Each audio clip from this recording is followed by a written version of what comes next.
The Biden administration is working to combat vaccine mistrust in minority communities like the African American community. This includes focusing on racial inequality in health care and providing credible information about the vaccine and its safety. Some here in the Valley have expressed their excitement about the arrival of the vaccine, but others are still on the fence. Lindsay Jackson found out from experts why there is medical mistrust among some in the African American community and how they believe trust can be restored. Lindsay. Yes, Mike. According to the CDC, African Americans are 1.4 times more likely to contract COVID-19 compared to white and non-Hispanic people, but they're nearly 3 times more likely to die from the disease. At the beginning of 2021, Elaine Edwards didn't plan on taking the COVID-19 vaccine due to her own doubts about its safety. She says a recent phone call with her 90-year-old brother changed her mind. So he got it, and he said, he felt okay. It's been about 2 weeks now. And I told him I'd been thinking about it, and he said, go get it. But despite being disproportionately affected by COVID-19, there are still some African Americans who aren't ready to get vaccinated. Pastor Terry Clark says healthcare disparities are the reason for some of his apprehension. I'm kind of like in the wait and see category. I'm not saying I'm opposed to a vaccine.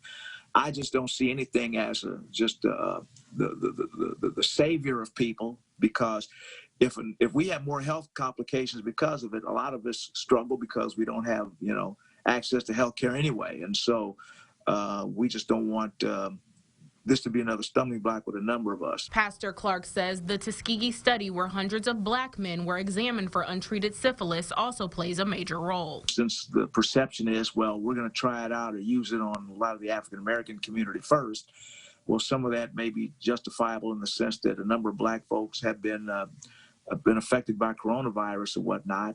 However, because of those historical incidents, that causes a number of people, to throw up roadblocks and guards saying, wait, not so fast. The government study in Tuskegee, Alabama began in 1932 and consisted of 600 black men. Most of them had syphilis, but were told they were going to be treated for bad blood. After a treatment was found, the men never got it. The study was set to last 6 months and instead lasted for 40 years. As far as history is concerned, we all know about, or we should know about, an era in this country when black and brown people was and had been experimented on. And the problem with that, the doctors and nurses knew, and the federal government sanctioned these things to happen. Dr. Curtis Wright, CEO for Eskenazi Medical Group in Indianapolis, says African Americans' mistrust is rooted in racism and historical instances like the Tuskegee study. That kind of history is, a part of the, black experience. And I think that mistrust, as I mentioned before, has been earned. But we would like to regain the trust of our patients. And, that, again, it happens with a longitudinal relationship with the physician. But he says it's his hope that black patients will step out on faith. There's an opportunity to address the fears, to regain trust. But I think that people need to go into this with their eyes wide open, that this virus is killing people. And it will continue to kill people until we get it under control.